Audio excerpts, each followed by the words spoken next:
rebondissement dans une affaire très médiatisée. Ses soutiens espéraient sa libération. Le gouvernement britannique a finalement confirmé l'extradition vers les États-Unis de Julian Assange, fondateur de Wikileaks. L'organisation non gouvernementale dénonce un jour sombre pour la liberté de la presse. La ministre britannique de l'Intérieur approuve l'extradition de l'éditeur de Wikileaks, Julian Assange, vers les États-Unis, où il risquerait une peine de 175 ans. Un jour sombre pour la liberté de la presse et pour la démocratie britannique.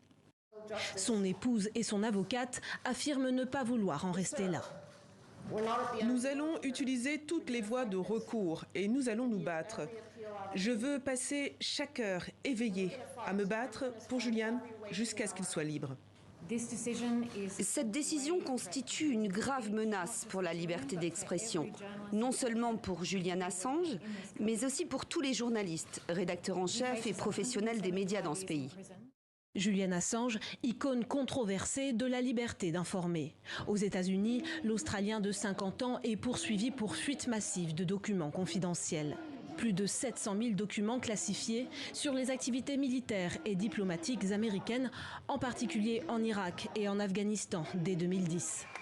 Julian Assange avait été arrêté en 2019 après avoir été reconnu coupable de violation de ses conditions de liberté provisoire.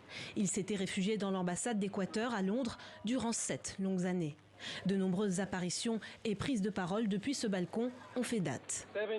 7 ans sans charge. Pourquoi mes enfants ont grandi sans moi?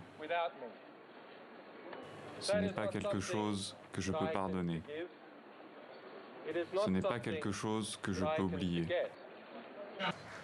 Selon le ministère britannique de l'Intérieur, son extradition vers les États-Unis ne serait pas incompatible avec le respect de ses droits. Julian Assange a 14 jours pour faire appel de cette décision.